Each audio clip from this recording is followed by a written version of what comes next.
and welcome to the Big Clean Co podcast. My name is Casey Stevens and I'm the owner of the Big Clean Co. We're a cleaning business based in Melbourne and we also sell a cleaning product under the brand name For All Australia, which we ship worldwide. Today I want to talk with you about customer experience in our cleaning business, and I don't mean customer service. Customer service is a part of customer experience, but customer experience is a heck of a lot more than that. It is the way that people move through our business.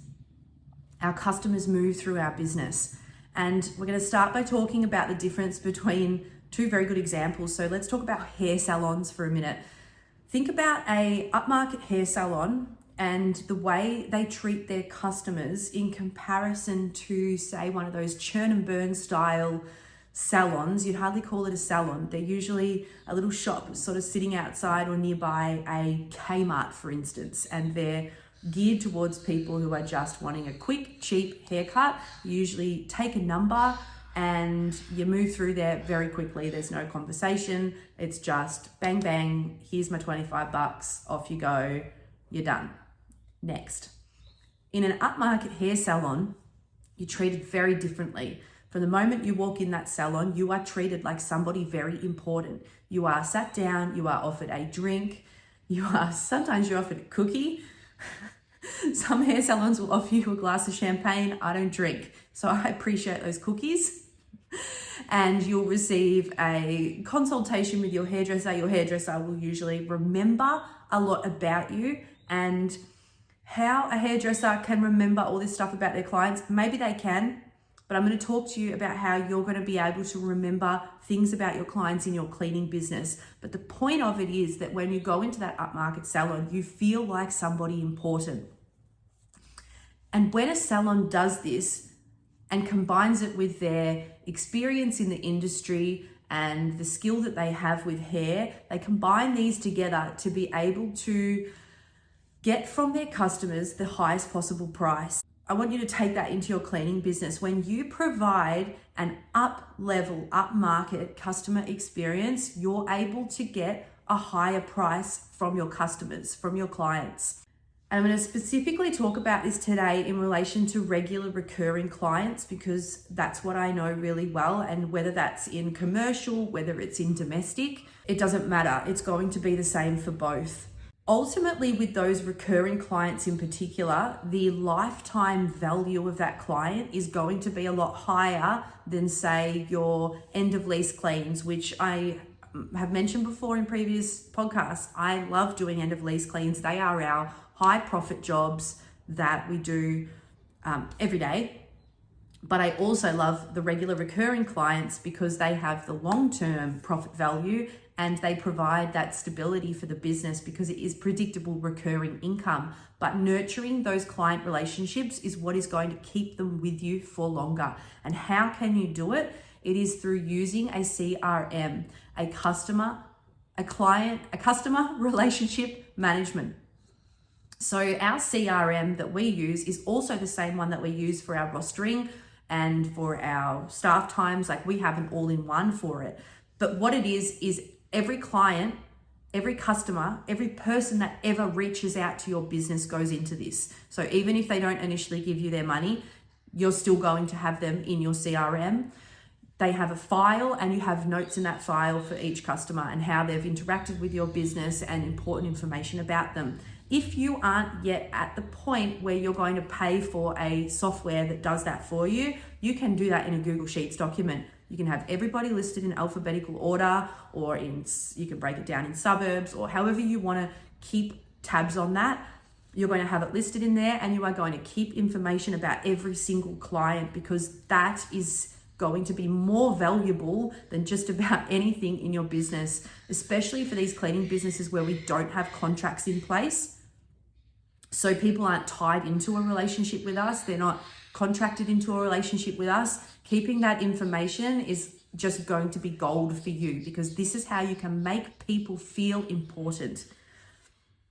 So in our CRM, we have all information from times that a client has skipped or cancelled a booking, times that we have cancelled or skipped a booking, times that clients have reached out and let us know that they're going on holiday. We'll mention where they're going on holiday, how long they're going on holiday for. If they're having a baby, it goes in there with, if they've told you their due date or their approximate due date, it goes in there. Every meaningful conversation that we have with our client, we put a brief note in that CRM so that we have it on file. And that's because when you have hundreds of clients in a cleaning business, or you have hundreds of people who have even just reached out for a quote, it is just impossible to retain all of that information. And also, as you as the business owner stop doing that admin job, you want to be able to pass it on to somebody else. So for me, I have the office manager here who does all of that. So it's important that she has that on file. It's important she has it on file also because if she goes away, if she is sick, or if she one day leaves the job, then it just gets passed on to the next person who takes over that job. So when a client calls and they start talking to the business like they know the business, we're able to respond back like we know them. Even if it's the first time I'm speaking to that client, I'm able to look into the CRM file and I'm able to know things about the client that makes that client feel important to the business, because ultimately your clients are important to the business. They are the reason that you are able to provide the jobs. They're the reason that you have money flowing into the business. And so you want to make every single client feel important. And as your business grows, it's very easy to lose that personable touch. So when I first started the cleaning business, everybody was dealing with me. And so I was able to make everybody feel special because they were just dealing with me and it was my business and I was able to do that. But as the business has grown and there are so many more faces in our business now, it's important that we don't lose touch with making every client feel special. So that CRM is going to be a vital part of the service that you're providing, but ultimately you want to be able to automate as many touch points as you can with your clients. And whether that's from having email templates when sending out invoices and invoice reminders, and even your quoting system, a lot of it is going to be automated and you're going to have templates for it. But it's really important that the people who are in that sales position in the quoting process are able to take those templates and make them personal for each customer. So if a customer has given you personal information in their inquiry, you're going to be able to draw on that and put that into that template to make it feel like that email has been made for them, rather than feeling like a clinical, like just shoot it off kind of email. That's the churn and burn process. Like, let's just get the quotes out. But you want to make the client right from the beginning feel special. So take note of the things that a potential client says to you that you can then repeat back to them in that process. We have templates for most of the emails that we do, but it's really important that those templates do not just go out as that the template is. It's so important that it looks like it was made for each and every customer. And that's just sometimes inserting one line that draws back on that information that they've given us, the same information that we're putting into our CRM that makes that client feel special. Once you have that recurring client, how can you possibly keep them? Well, of course, you're going to be providing a really good service. Your cleaners are going to be providing a good service, but there's other ways that you can ensure that that client remains loyal to the business. Now, I want to tell you about my very first client. So in 2017, I started the business. It was just me cleaning, and I put a little ad up on Gumtree, and someone responded to me and booked me in. I think at that time it was for a fortnightly clean. It's weekly now, but I think it was fortnightly back then. And they also had a little company that had a business, and I started cleaning their warehouse also. Now, over the last 6 years, we have continued cleaning for them. They have upgraded their house. They have upgraded their business 2 times. We've actually had to stop cleaning their business because it was much more of a commercial clean that was needed, and in a whole different suburb area than it started in. So I let go of the commercial side of it, but we also clean their mother's house. So we do 2 houses every single week. And that client over the last 6 years has been worth over $100,000 to my business. That is the value of a regular recurring client. But how, when a business like mine has grown from being just me cleaning and doing all of the admin, very easy to make the clients feel like it's a personal service, because it actually is, to then growing to the point that my business is at now with over 25 employees and hundreds of clients, and we clean all over Melbourne, and it's just expanded beyond anything that it was when I first began. How can we possibly have done that? It's through the customer relationship. experience. Every time we clean a client's house, they get a little feedback message. So it's just an automated message through our software that the client can then provide a star rating and some notes for that clean. But a lot of clients do not respond to that. We've found it is an automated, very generic kind of a text. You should never just rely on that for feedback. It is really important that you schedule in with whoever is doing your customer service and your admin tasks. It is really important that you schedule in phone calls if some clients really don't like phone calls. So an email, if email is their preferred method of contact, you do also need to know their preferred method of contact. So a quick phone call that says, "Hi, whatever the client's name is, I am just checking in with you to see how everything's been going. Do you have any feedback on the cleans that have been done recently? What has the team been doing well? What could the team be doing better?" It's really important that you actually have a person who reaches out to the client periodically, however often you do that, whether it's once every 6 weeks, whether it's once every 12 weeks, but it has to be done, and you have to have that feedback from the client that makes them feel like you truly want that feedback. That is how you make the client feel loyal to your business and not necessarily loyal to a cleaner in that business, because that's when you can get into those situations where a cleaner is able to poach your clients. No matter what contracts you've got in place, that is a risk that you'll always have, because fighting a cleaner who takes a client in court is just not usually worth it for a business to even attempt to follow up, because the legal fees involved are just ridiculous. So making sure clients are loyal to the business and not the cleaner is really important. And you cannot automate those feedback conversations.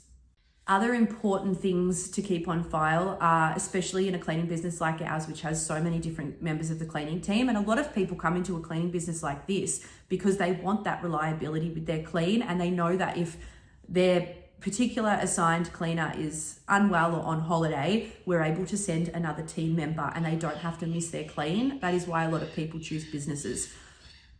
But there are, of course, people who get very attached to their cleaner who do not like regular face changes in their cleaning team. A lot of the time that comes with the NDIS cleans or the aged care cleans. Those clients tend to really like the stability of a familiar face, more so than, say, a busy working couple who are out of the house every single time they're there anyway and aren't ever seeing their cleaners. So having those notes on file that mean that if their cleaner is going away, you can reach out beforehand to let them know and to ask whether they would like a replacement team member or if they'd like to reschedule or skip it perhaps that time. Those are, again, the touch points that are going to make sure that that customer feels important to the business and, again, remains loyal to the business. That's how you can keep those clients for a longer period of time. They feel like important parts of your business rather than just a number, rather than just like a churn and burn client that you just want to get the cleaner in, clean, done, money in the bank, and that's it.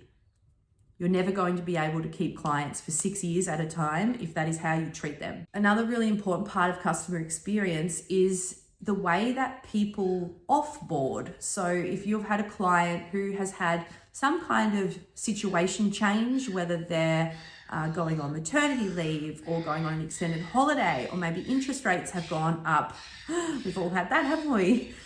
Interest rates have gone up and they can no longer afford their cleaner. How you let that client go is the last point of touch in your business. It's really important. So I've got a perfect example of a client I had when I was a solo cleaner who left to have a baby, and approximately 12 months later got in touch with me again and said, "Are you still cleaning? Can you come back?" And we came back, and then similar thing happened. She fell pregnant again with her third baby and went on maternity leave again. And then she offboarded again, and then she came back again, and then interest rates went up and she dropped her clean completely, and then got in touch with us and said, "I can't handle this on my own. Can you come monthly?" So this has been a client who has dropped in and out of the business over the past 6 years.